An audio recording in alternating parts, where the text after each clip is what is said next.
ইস্টবেঙ্গল কি ইস্টবেঙ্গলের মতোই খেললো? বহুদিন বাদে সাপোর্টাররা আনন্দ করছে, কারণ ইস্টবেঙ্গলের একটা সবসময় ছিল যে মানে যে টিমই খেলুক, ফার্স্ট টিম খেলুক বা এক্সট্রা প্লেয়াররাই খেলুক, কিন্তু East Bengal down, East Bengal is very danger. সেটা আজকে আরেকবার প্রমাণ করে দিল প্লেয়াররা। ফার্স্ট হাফের খেলা থেকে ফার্স্ট হাফ 2-0 ডাউন।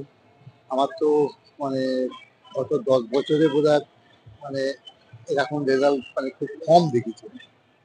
তাই সাপোর্টারদেরও ভালো লাগছে, এরকম খেলুক। প্লেয়ার কে আছে না আছে সেটা দেখার দরকার নেই।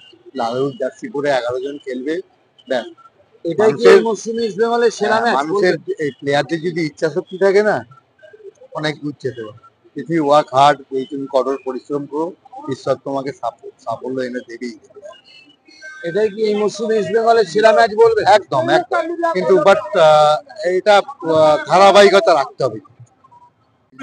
কিন্তু স্টিল নাও আমাদের চান্স আছে, কিন্তু এখনো পর্যন্ত 6-এ যাওয়া। আস্তে আস্তে প্লেয়াররাও ফিট হয়ে যাবে আমার মনে হয়। তাই আমরা চাই যে টিমটা যেন 6-এ ঢুকে। আপনার চোখে আজকে ম্যাচের সেরা কে? আজকে আমার ভালো লাগলো, হিজাজিকে খুব ভালো লেগেছে আজকে। বহুদিন বাদে মানে একটাও ভুল করলো। ও খেলে খুব একটা ওয়ে নেই, কিন্তু এক আধটা ম্যাচে করে আজকে একদম পরিষ্কার খেলেছে। এবং আমার মতে ওই ম্যান অফ দ্য ম্যাচ। গোলটাও করেছে ও, ফার্স্ট গোলটাও করেছে, এবং ওকেই আমার বিষ্ণু নামার পরেও তো তোমার ম্যাচটা টার্ন করেছে বিষ্ণু নামার পরে।